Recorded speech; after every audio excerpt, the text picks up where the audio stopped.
नमस्कार दोस्तों, आप सभी का स्वागत है आपके अपने YouTube channel agriculture by Ranwa sir पर। चैनल को अगर आपने अभी तक सब्सक्राइब नहीं किया तो चैनल को सब्सक्राइब कर लें और बेल आइकन को प्रेस कर लें ताकि आने वाली वीडियो का नोटिफिकेशन आपको मिल सके।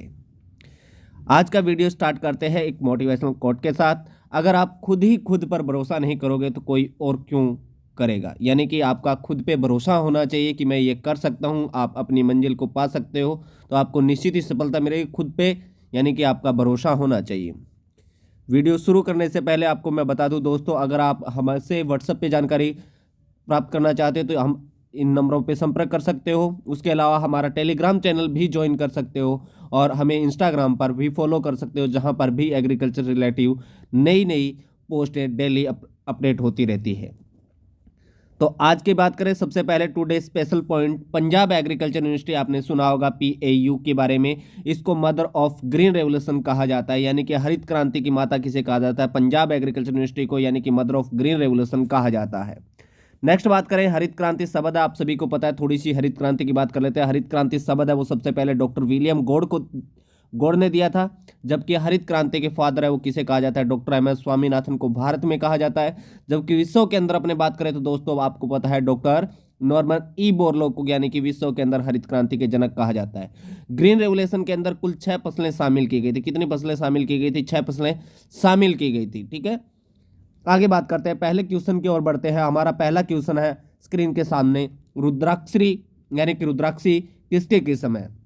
रुद्राक्षी है वो किसकी किस्म है? गेंदा, गुलाब, कटल और जामुन। फटाफट बताइए, यानी कि रुद्राक्षी है वो किसकी किस्म है? तो अगर बात करें दोस्तों इस पहले क्वेश्चन का हमारा आंसर क्या हो जाएगा? कटल।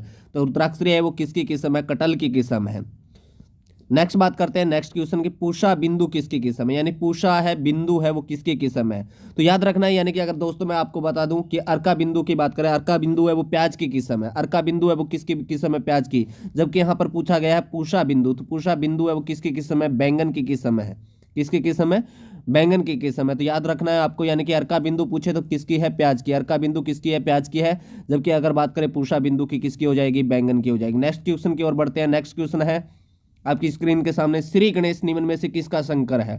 यानी श्री गणेश है वो निम्न में से किसका शंकर है? डब्ल्यू 2022 में ये क्वेश्चन पूछा गया था। डब्ल्यू 2022 में ये क्वेश्चन पूछा गया था। तो श्री गणेश की अगर बात करें तो ये किसका है? ग्लेडियोलस, यानी कि ग्लेडियोलस की अगर बात करें इसका शंकर है श्री गणेश। तो आपको याद रखना है श्री गणेश ग्लेडियोलस, श्री गणेश किसका? ग्लेडियोलस। नेक्स्ट बात करते हैं, ये यूपी टीजीटी 2021 के अंदर क्वेश्चन पूछा गया, मार्मलेंड तैयार करने के लिए सबसे उपयुक्त फल कौन सा है? चीकू, संतरा, अमरूद और सेब। अब देखो, अगर बात करें मार्मलेंड की तो यानी कि ये मुख्य रूप से जो नींबू वर्गीय फल होते हैं, यानी कि जो सीट्रस फ्रूट होते हैं, उनसे तैयार किया जाता है। और मेनली यानी कि इनमें भी सबसे इंपॉर्टेंट कौन सा है? संतरा। संतरा से मार्मलेंड को तैयार किया जाता है। नेक्स्ट बात करें, नेक्स्ट क्वेश्चन की ओर बढ़ते हैं दोस्तों। 5 नंबर क्वेश्चन, गाय की दुधारू नस्ल नहीं है। यूपी टीजीटी 2021 में पूछा गया क्वेश्चन, यानी कि गाय की दुधारू नस्ल नहीं है। गिर, साहिवाल, रेड सिंधी और अमृत महल। तो आप सभी को पता है, यहाँ पर जैसे ही ऑप्शन दिखा हमें अमृत महल दिखा, तो यानी कि अमृत महल क्या है? एक वाहरवाहिक नस्ल है, यानी कि वाहरवाहिक बोझा ढोने के लिए काम में ली जाती है इस नस्ल को। तो वो कौन सी हो जाएगी? इसका आंसर क्या हो जाएगा? अमृत महल हो जाएगा। जबकि गिर, साहिवाल और रेड सिंधी की बात करें तो ये सभी नस्लें होती है वो क्या है? दुधारू नस्लें हैं। साहिवाल की बात करें तो इसका दूध होता है वो सबसे मीठा दूध होता है, यानी साहिवाल नस्ल है इसका दूध है वो सबसे मीठा दूध होता है, क्योंकि इसमें लैक्टोज की मात्रा होती है वो सर्वाधिक कौन से गाय की नस्ल में पाई जाती है? तो गाय के दूध में पाई जाती है। तो साहिवाल नस्ल के दूध में यानी कि क्या पाई जाती है? लैक्टोज की मात्रा ज़्यादा पाई जाती है। इसी वजह से साहिवाल नस्ल का दूध होता है वो क्या होता है? मीठा ज़्यादा होता है। नेक्स्ट बात करें, नेक्स्ट क्वेश्चन है, पोटेशियम क्लोराइड में पोटेशियम होता है, यानी पोटेशियम क्लोराइड में पोटेशियम होता है वो कितना परसेंटेज होता है? यूपी टीजीटी 2021 में पूछा गया क्वेश्चन, 48 से 50%, 38 से 40%, 58 से 60% और 68 से 70%। तो आप सभी को पता है पोटेशियम क्लोराइड की अगर बात करें तो इसके अंदर यानी कि 58 से 60% क्या होता है? पोटेशियम होता है। नेक्स्ट बात करें नेक्स्ट क्वेश्चन की ओर, फफीनेस दैहिक विकार किससे संबंधित है? यानी कि फफीनेस जो फिजियोलॉजिकल डिसऑर्डर होता है वो किससे रिलेटिव है?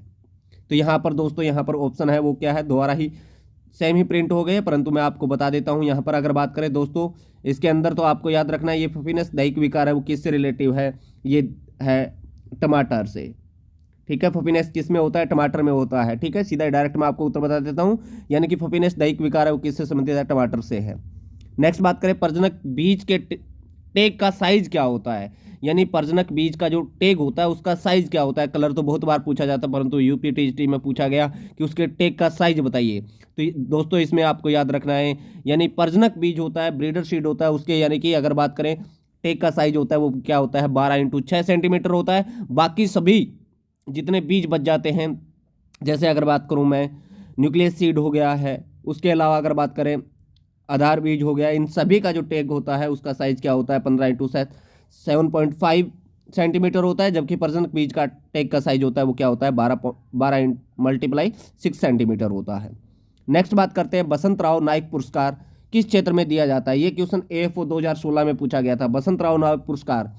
तो इसकी अगर बात करें बसंत राव नाइक पुरस्कार है, ये किसके लिए दिया जाता है, शुष्क कृषि क्षेत्र के दिया जाता है, यानी कि एरिड एग्रीकल्चर यानी कि एरिड फार्मिंग के लिए क्या है ये बसंत राव नाइक पुरस्कार दिया जाता है। नेक्स्ट क्वेश्चन की बात करते हैं 10 नंबर क्वेश्चन, एक किसान जिसके पास 2 हेक्टेयर भूमि है किस वर्ग में आएगा।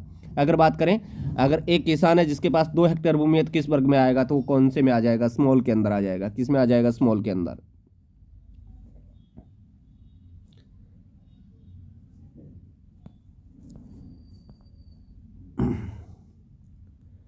तो यहाँ पर बात करें अगर दोस्तों फार्मर की, तो इनका अलग अलग क्लासिफिकेशन क्या है। जैसे अगर बात करें मार्जिनल फार्मर कौन सा होगा, जिसके अंदर क्या है, जिसके पास 1 हेक्टेयर से कम भूमि होती है उसे मार्जिनल फार्मर कहते हैं। स्मॉल फार्मर जिसके पास यानी कि 1 से 2 हेक्टेयर भूमि होती है वो मार्जिनल फार्मर होता है। सेमी मीडियम की बात करें जिसके पास 2 हेक्टेयर से लेकर 4 हेक्टेयर भूमि होती है वो सेमी मीडियम होता है। जबकि मीडियम फार्मर कौन सा होता है, जिसके पास 4 से लेकर 10 हेक्टेयर भूमि होती है, और जिसके पास 10 हेक्टेयर से ज़्यादा होती है या 10 हेक्टेयर होती है वो कौन सा होता है, लार्ज फार्मर होता है। तो ये फार्मर का क्लासिफिकेशन है। थैंक यू दोस्तों, आपको वीडियो अच्छा लगा होगा, ज़्यादा से ज़्यादा शेयर कीजिए। धन्यवाद, मिलते हैं नेक्स्ट वीडियो में।